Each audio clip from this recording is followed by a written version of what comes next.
श्री स्वामी समर्थ. स्वामी महाराजांच्या कृपेने तुमच्या सर्व इच्छा मनोकामना पूर्ण हो. येत्या गुरुवारी पहिला मार्गशीर्ष गुरुवार आहे. तसेच या दिवशी विनायक चतुर्थी देखील आहे. त्यामुळे या दिवशी जर आपण काही उपाय केले, काही सेवा केल्या तर त्या खूप प्रभावी ठरतात. मार्गशीर्ष विनायक चतुर्थीचे व्रत हे मार्गशीर्ष महिन्यातील शुक्ल पक्षातील चतुर्थी तिथीला पाळले जाते. या दिवशी श्री गणेशाची पूजा केली जाते. या व्रतामध्ये चंद्राची पूजा करणे वर्ज्य मानले जाते. डिसेंबर महिन्यातील ही शेवटची विनायक चतुर्थी आहे. मार्गशीर्ष महिन्यातील विनायक चतुर्थीच्या दिवशी रवी योग तयार झाला असून या दिवशी श्री गणेशाचे स्मरण केले जाईल. हे व्रत केल्याने संकट दूर होतात. तसेच आपल्याला प्रत्येक कामामध्ये यश मिळते. पंचांगानुसार यंदा मार्गशीर्ष महिन्याच्या शुक्ल पक्षाची चतुर्थी तिथी ही 4 डिसेंबरला दुपारी 1:10 सुरू होईल, तर 5 डिसेंबरला दुपारी 12:49 संपेल. उदय तिथीनुसार गुरुवारी 5 डिसेंबरलाच आपल्याला विनायक चतुर्थीचे व्रत करायचे आहे. आता या दिवशी अनेक शुभ संयोग देखील तयार होत आहे. त्यामुळे या काळामध्ये जर आपण काही उपाय केले तर ते उपाय खूप प्रभावी ठरतात. भरपूर वेळा आपल्या आयुष्यामध्ये अनेक अडचणी, अडथळे, संकटे असतात आणि ते काही संपायचं नाव घेत नाही.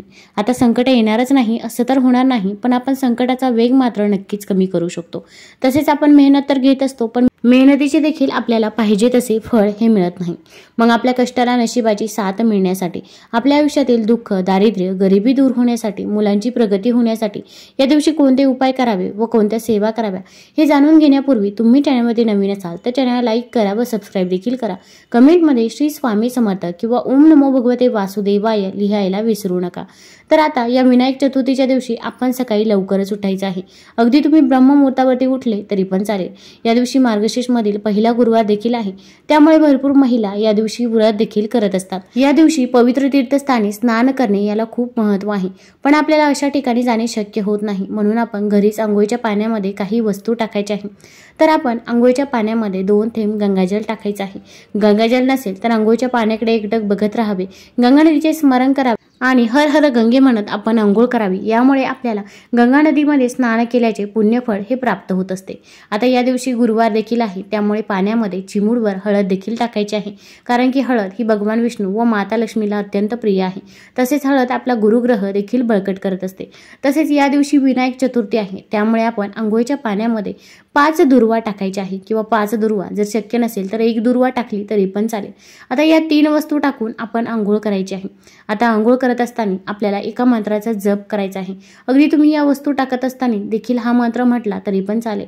यामुळे आपल्यामधील नकारात्मकता ही दूर होत असते व आपल्याला पवित्र तीर्थस्थानी स्नान केल्याचे पुण्यफळ हे प्राप्त होत असते. तर तो मंत्र असा आहे की गंगेच यमुनेचैव गोदावरी सरस्वती नर्मदे सिंधू कावेरी जलेस्मिन सन्निधिं कुरु.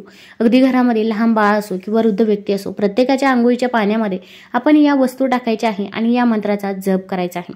आता घरामध्ये एखादी आजारी व्यक्ती असेल किंवा एखादी व्यसनाधीन व्यक्ती असेल किंवा घरामध्ये अशी काही एखादी व्यक्ती असते की ती नेहमी नकारात्मक बोलत असते. आपण त्या व्यक्तीला कितीही सकारात्मक करण्याचा प्रयत्न करा, पण ती नकारात्मकच बोलते, तर त्या व्यक्तीच्या आंघोळीच्या पाण्यामध्ये देखील आपल्याला या वस्तू टाकायच्या आहे. तसेच आता ज्यांना पण नोकरी व व्यवसायामध्ये अडचणी अडथळे येत असतील, नोकरी आहे पण नोकरीमध्ये प्रमोशन मिळत नाही किंवा नवीन नोकरी मिळत नाही किंवा अगदी व्यवसाय आहे पण तो व्यवसाय अगदी बंद पडण्याच्या मार्गावरती आला आहे, तर ज्यांना पण नोकरी व व्यवसायामध्ये अनेक अडचणी अडथळे येत असतील तर अशा व्यक्तींनी रोज अंघोळीच्या पाण्यामध्ये अंघोळ करत असताना आपण 2 थेंब मध टाकायचे आहे आणि मध टाकूनच मग आपल्याला अंघोळ करायची आहे. तसेच हा मंत्र अगोदर दिला तो मंत्र देखील आपल्याला म्हणायचा आहे. आणि जर आपण या पाण्याने अंघोळ केली तर आपल्या नोकरी व व्यवसायामधील ज्या काही अडचणी अडथळे असतील तर ते नक्कीच दूर होतील. आता या दिवशी आपल्याला गणपती बाप्पाची विधिवत पूजा करायची आहे. तसेच माता लक्ष्मीची देखील पूजा करायची आहे.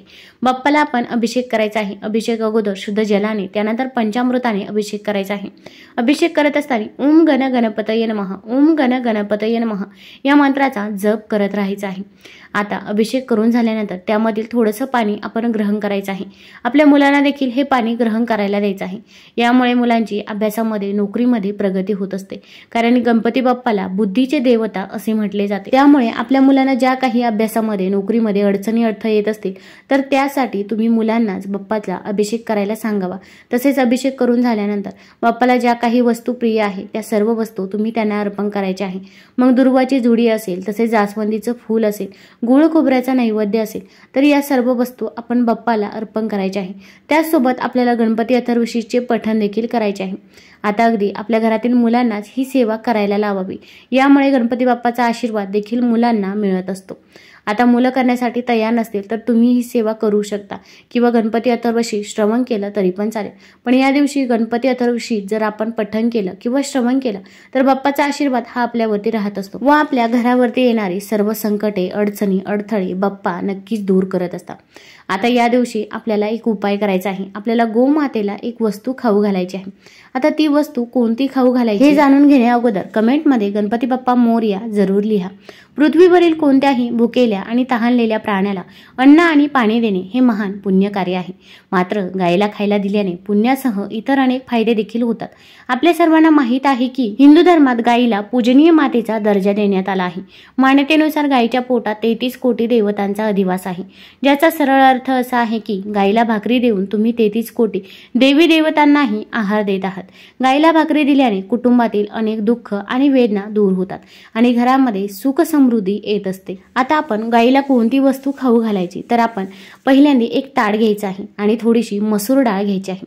आता आपण त्या ताटामध्ये त्रिकोण काढायचा आहे, कुंकू घ्यायचा आहे, कुंकवामध्ये गुलाबजल किंवा गंगाजल टाकून त्या ताटावरती आपण त्रिकोण काढावा। त्यानंतर त्या ताटामध्ये आपल्याला मसूर डाळ टाकायची आहे।